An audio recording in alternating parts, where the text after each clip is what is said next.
Good evening and greetings. This is Talking Bengals Training Camp Edition.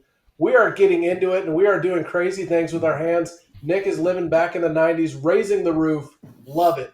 Let's get it. Maybe some fist pumping, but that's not really what we do here. But hey, raise the roof. Yeah. Maybe some other fun stuff. We don't know. A little We bit of need this. some woo girls, Casey. We need some woo Woo! girls. Woo, woo. All right. We're setting records for not even getting on track. This is 2 times in a row. We haven't even made it 2 introductions or anything. This is the crew. We've got a full house tonight.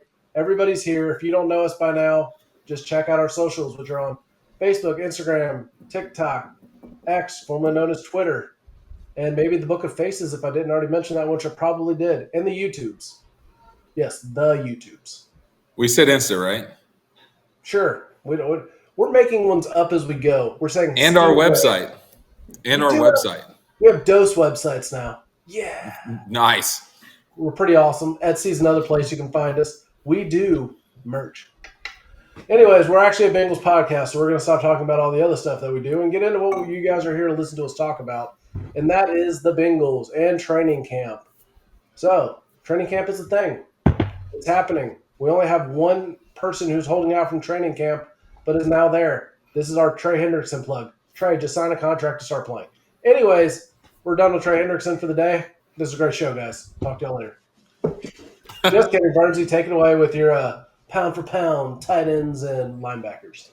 All right, so we're now officially 2 weeks into the training camp. Key player that's really standing out on the defensive side, in my personal opinion, and not just mine, but the professionals that actually do this day in and day out, is Demetrius Knight Jr. Man is getting to the ball. Man is getting to Joe. He's flying all over the field, putting really good competition out there for the veterans that are on the field. So really exciting to see that the second round pick is actually doing really, really well. The other linebacker that we brought in the offseason was Burks, excuse me. Burks. Gosh, I can't talk tonight. But yeah, he's doing a lot of good things for the defense as well, creating some camp. Right now, the linebacker core is kind of deep for once. I can't tell you the last time we've come out of an offseason where we're like, oh, linebackers is not a place where I'm concerned. Yeah. This year, I don't feel very concerned about the linebackers. Maybe it's because the defensive coordinator's specialty happens to be linebackers. But you've got guys like Logan Wilson, Orion Burks, Joe Giles Harris, and then obviously Knight Jr.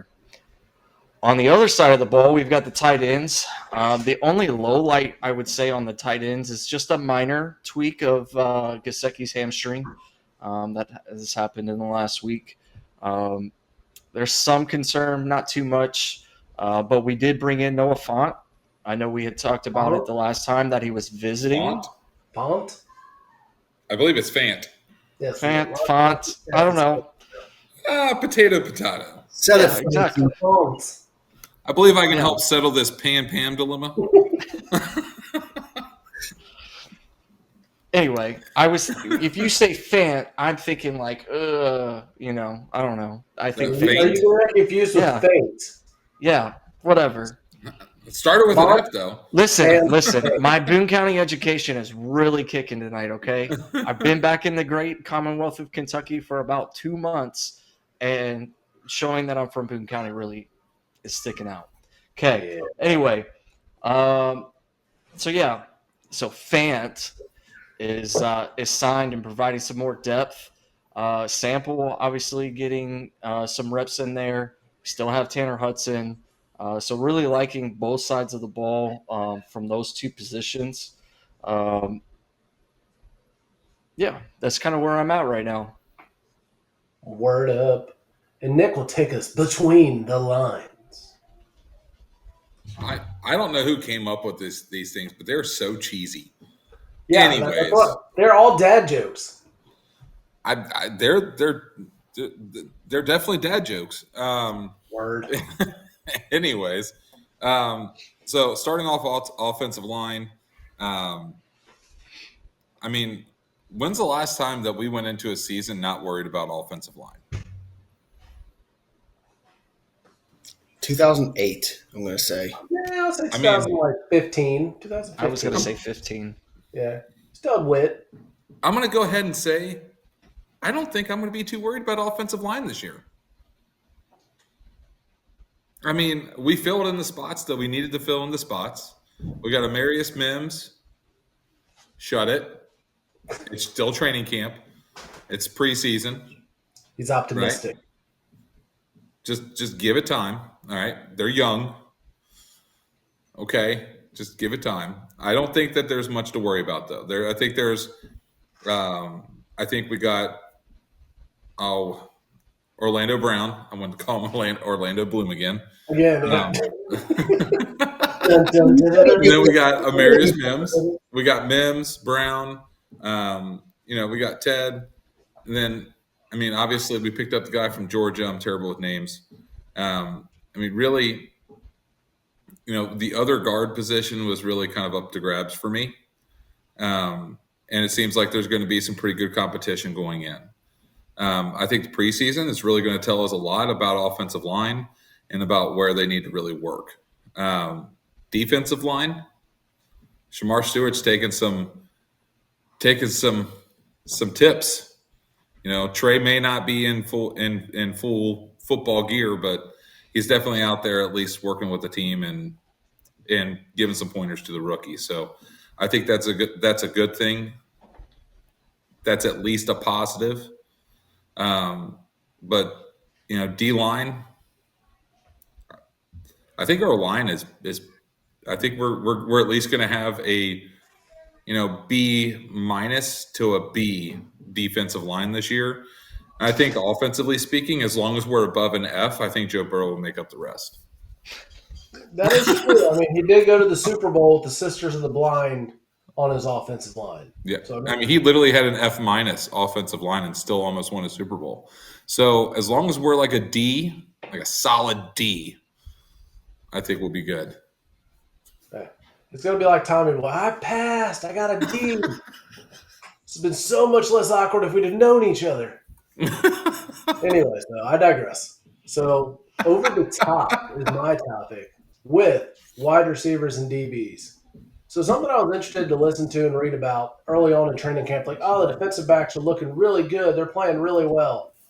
Well, I've come to figure out that a lot of those were scripted. It was scripted plays. They kind of let the defense know, like, you're going to expect these kind of things and these kind of looks, which is kind of what you need to do. It's a young defensive back group. You want to build some confidence. But yesterday was an off-script practice, or was it – sorry, not yesterday. Sunday was an off-script practice, and the offense just wiped the floor with them, which is what you would expect. You have Jamar Chase, T. Higgins, Yosavash had some great catches. Jermaine Burton is coming out of nowhere and just crushing people. So, yeah, you're looking at 4 great receivers and DBs that are still figuring it out. And they didn't do very well. But then again, Jamar Chase makes everybody look bad. Like, I don't think any defensive back looks good against Jamar Chase. And same with T. Higgins. It's hard to have a good game when you're covering those guys. So, hey, DBs, at least you're getting a lot of hard competition. You're getting better. I'm not very worried about the DB room. People might say I'm wrong. What's the best thing for a defensive back group? A really good D-line.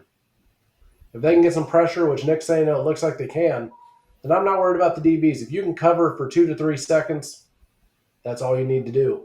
If it goes beyond 3 seconds, that's when you start to worry. But that's not really a DB's fault. No matter who the DB is, they're not going to be great after that. But people are being still a little bit inconsistent. Cam Taylor-Britt looks great, and then he looks terrible. Jordan Battle is playing pretty – yeah, that's what I'm saying. Like it's worrisome.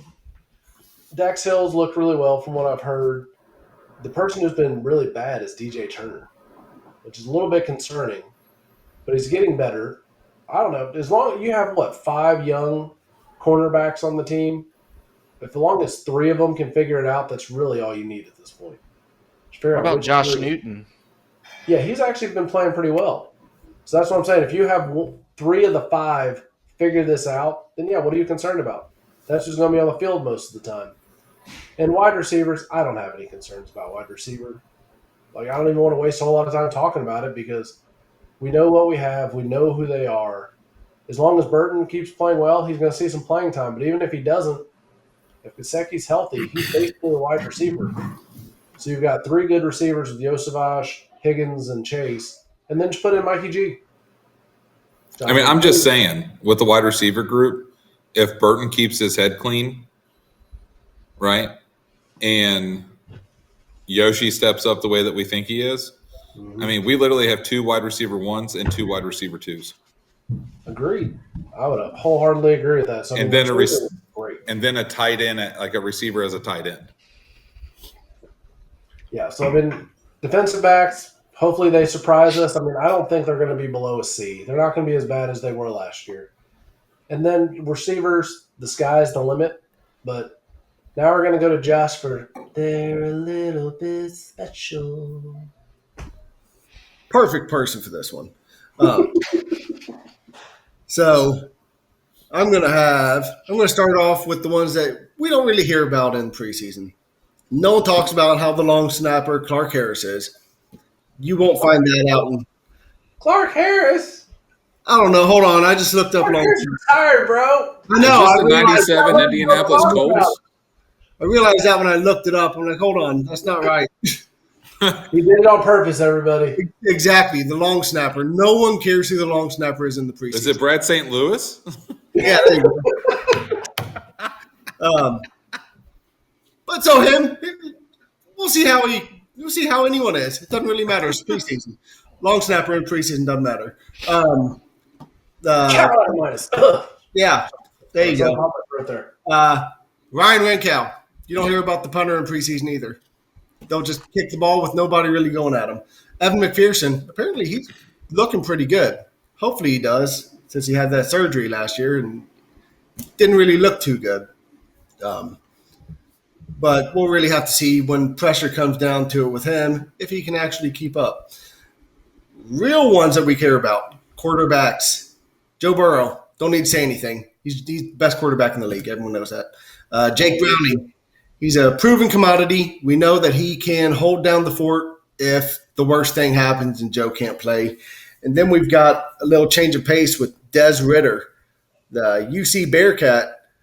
I mean, he's not horrible if he's got to use his legs. Granted, he played for 2 crap teams. I didn't think he was going to be the best quarterback in the NFL, but I mean, if he's a third option, just get him out, RPO, let him just run because he is actually pretty good at that. He's going to be great on the practice squad. Yes. He's going to be great on the practice squad. Him and Peyton Thorne, whoever the heck that is.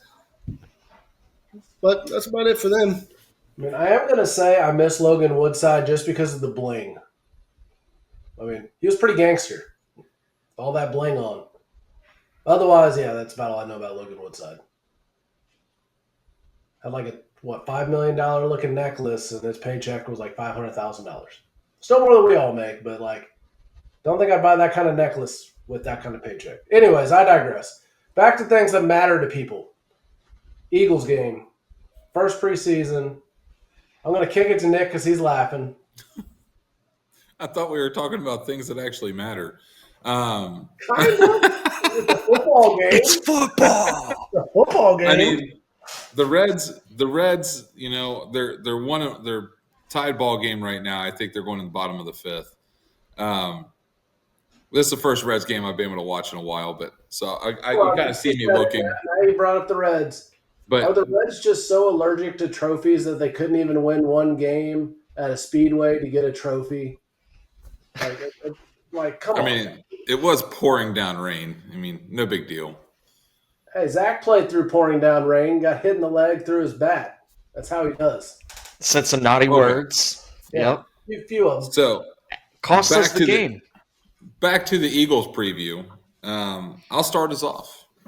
I think that the starters are going to play for 2 drives. 2 drives on offense. I think defense is probably going to have 2 or 3 drives with starters in. I don't think that they're going to have a full 3 drives with all the starters. I think they're going to figure out, you know, who needs to get more reps and who they essentially know who's going to play a spot. But I think the first couple games, the first 2 weeks of preseason, they're going to essentially play the starters two, three drives and then rest. I did read a little something saying that there is a potential for the first string to make it into the second quarter, beginning the third game of preseason. So I think Zach Taylor's got in his mind he's going to try to get him a little bit more extended. I think it would be a better idea to do it earlier in the preseason, so that way if you get any strains, any muscle strains, sprained ankle or something, at least it's done at the beginning of the preseason and they have a couple weeks to rest. I think it'd be better to do it now rather than later. But I'm not the head coach. Obviously, I'm not getting paid to do that. I'm not even getting paid to be a commentator. So nobody cares about my opinion. So, but I think that, the Eagles preview, probably going to see a lot of the second string throughout the first half. And then the second half, you're going to see a lot of third, fourth string, a lot of practice squad, see who can fill in spots. He is not the John Madden of this podcast for nothing. Calling it like he sees it. Love it. Except for I don't get paid like John Madden did, okay? I don't even true. get paid anything like John Madden did. That is true. We don't pay you what you're worth. I'll agree with that. But then again, none of us are paid, so hey, it is what it is. Burnsy. I don't know what else to say. I mean, I think the most exciting thing for me is to see some fire out of the first quarter, maybe the first snap, go balls, just light it up. Honestly, it reminds me of when Mike Vick was in Atlanta right before he broke his leg. I'm hoping that kind of thing without the broken leg piece for our offense. Just so the way we can just show the world that, like, hey, we're here to compete. We're here to have a different mindset coming into week one, and practice what we preach. I think the most exciting thing I'm looking forward to is probably going to be Josh Newton, and just watching him cover some of the guys out there for Philly, because he's played really well against R1s. I'm hoping that maybe he gets a try against Devontae Smith, maybe gets a try against AJ Brown. I don't know what Philly is bringing to the table for this first game, but we'll see what happens. So, yeah, definitely should be interesting. And I mean, I like the Newton, somebody to watch. I'm going to be looking at Burton. That's who I really want to see perform well in the game. And that's basically the thought I have there is Burton play well. Both first string lines play well. Josh, you got anything you want to add? Yeah, I mean, so what I think I heard on the radio today, press conference, was they're going to save the majority of the snaps for the Washington game. They're going to play some this game. I would bet probably 2 snaps. But what I'm mainly looking at is how are the linebackers going to do? Are they going to actually be able to tackle? Are they going to care enough to actually go and try to make plays? That's the biggest thing, because that's the heart of your defense. And hopefully the new coach can actually get something out of these guys and make them play. Agreed. And now, the moment everyone at home has been waiting for. It is the much anticipated return of Cheers and Jeers. So, what we're going to be cheering and jeering tonight is the offseason up to this point, because, yes, the regular season hasn't started, yada, yada, yada. But we're out of most of the regular offseason garbage at this point. It's preseason. We're focusing on games. We're focusing on getting ready for the season. So here we go. We are going to cheers and jeers the offseason to this point. So we're going to start off with Zach. What do you got? One each, right? One each. All right. I'm going to try not to take the low-hanging fruit on my jeer. So cheer-wise, I'm going to go with Zach Taylor's comments today at the press conference, saying that Joe looks the best he's ever been, and he didn't even think that was even possible. So that's exciting to hear, because Joe put up an MVP season last year, and obviously by all of our hearts, he should have been the MVP. It is what it is. So the fact that if he's looking better than ever now, I don't see how this offense doesn't put up points and numbers and yardage, and Joe doesn't walk away with at least an MVP this year. My jeer, man,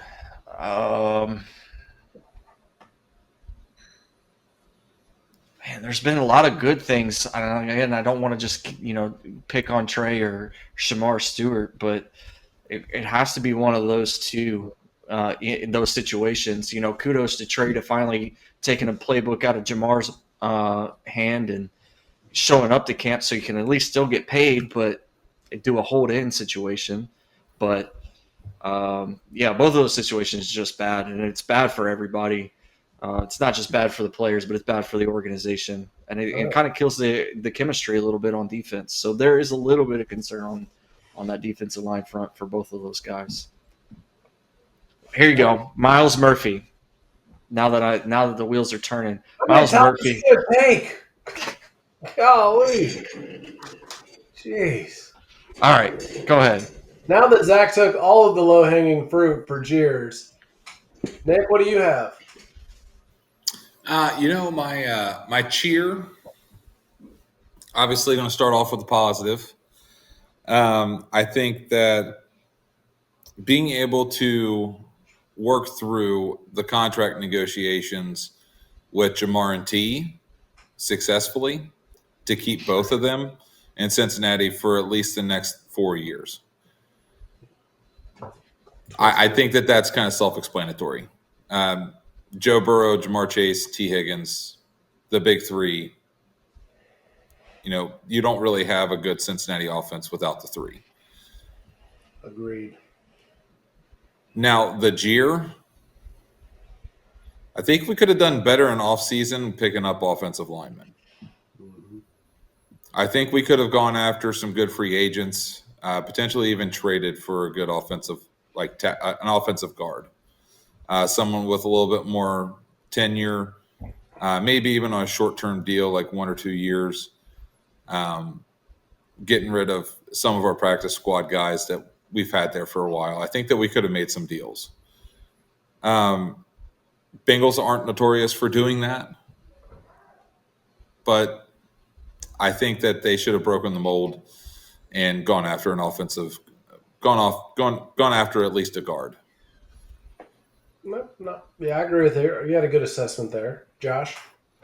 I'm going to start negative and then end on a good note. I'm going to go kind of in the same vein with off-season pickups. There were some corners that were available. Some obvious upgrades. Didn't go after any of them.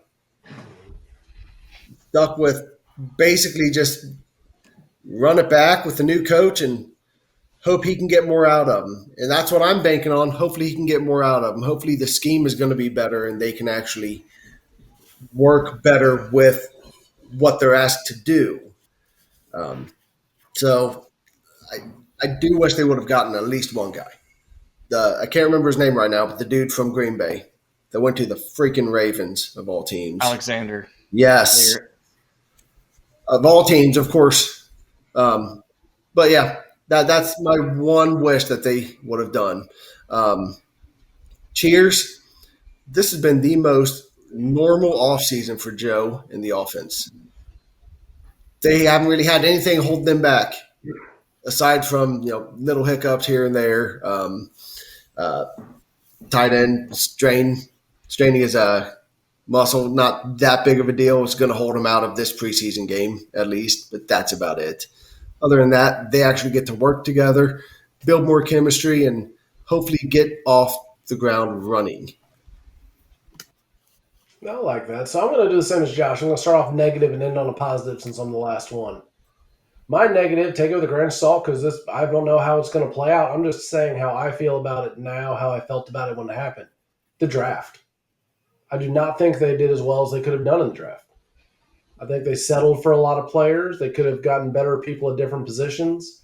So, yeah, maybe I'm going to be wrong. I hope I am. I hope all these guys light the world on fire and we're all excited about them for years to come. But right now, I don't think they have a huge upside as a draft class. They could be average. That's really the ceiling, in my opinion. And maybe I'm wrong. Hopefully, I am. This is something I really want to be wrong about. But the way I feel at this point right now, draft was. But ending on a positive note, and none of you would ever see this coming if I asked you what you thought my positive was. I'm giving a cheer to Mike Brown and Duke Tobin. Why? Because they called out an agent, and it was hilarious. And then when you look at what the contract ended up being, you realize, like, yeah, everybody's blaming the front office. And, oh, they need to just make the deal happen. He got a pretty darn sweet deal. I mean, the one language that he was hanging out on for so long is ridiculous. So, yeah, Mike Brown, Duke Tobin, and getting the T and Jamar deals done a year late. Hey, that works. I like it. It'll get it done. So they get a cheer for the first time in the history of Talking Bengals. Since 2015. Probably never happen again, but they got a cheer. I know that's what Mike Brown's been waiting his entire life for that. So you're welcome. We are here for you, sir. Anyways, off-season topics. Who's got something? Because it's still technically the off-season for this week.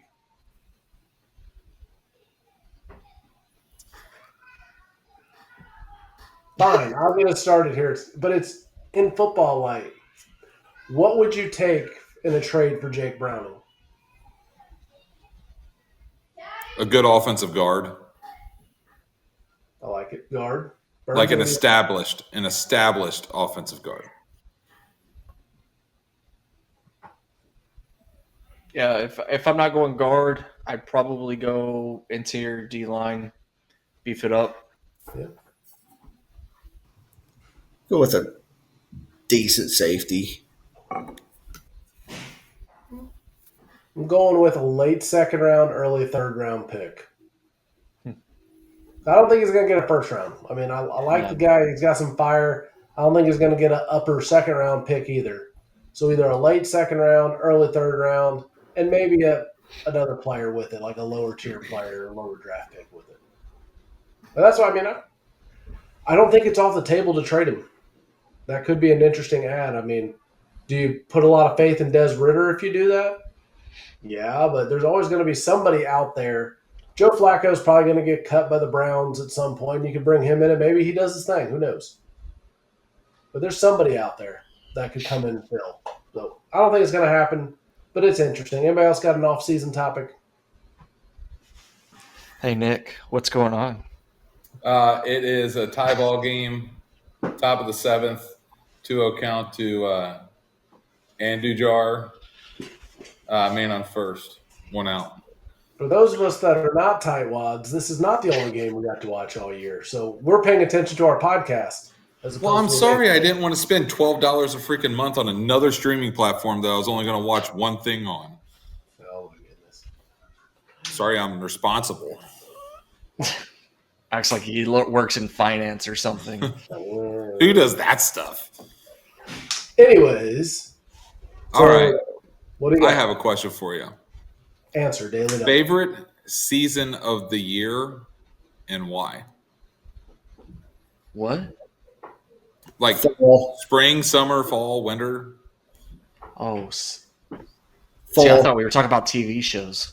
I was like, what is the year? Season of the year. Never. Max, go to bed, man. Just go to bed. What? Good Lord. Okay, I guess I'll start us off here. You got a GED? Obviously summer. Why? Because it's warm outside. All the fun things happen in the summertime. It's not cold.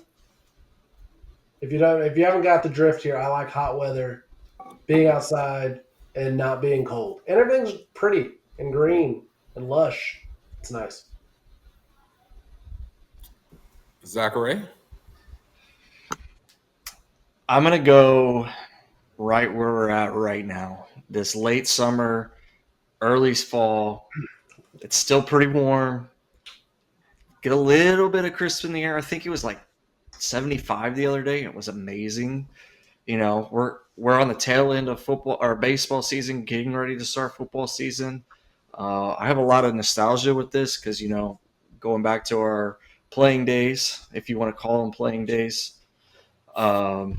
just, Sideline standing days. yeah, I was there with just you. sweating, getting in fights on the sideline for no reason. It's like, Stop their own teenagers. Yeah. oh man, those were good times, and it brings back a lot of those memories. Plus, you can still do things with the kids and have fun. Kids are getting ready to go back to school if they haven't already. Like my kids start next week, so it's an exciting time. I enjoy this time of the year. Josh, what do you think? Fall, easy choice for me. I mean, Halloween's my favorite holiday. You got football season going on, full blast. Give me some chili, a little bit of chill in the air outside, football on the TV, beer in my hand. I'm a happy man.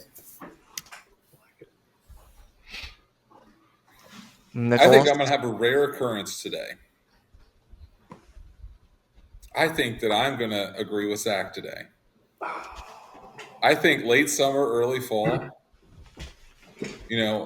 winding down a baseball season, like it's the best time of year for baseball because teams are actually like finding out who's going to, be in the race. Trying to battle for a spot in the postseason. Football season's starting up. He's finally getting some preseason workouts and preseason games. Start getting a little bit cooler. Start seeing the leaves start changing. I don't know, man. Something about this time of year it's just different. It's just different, right?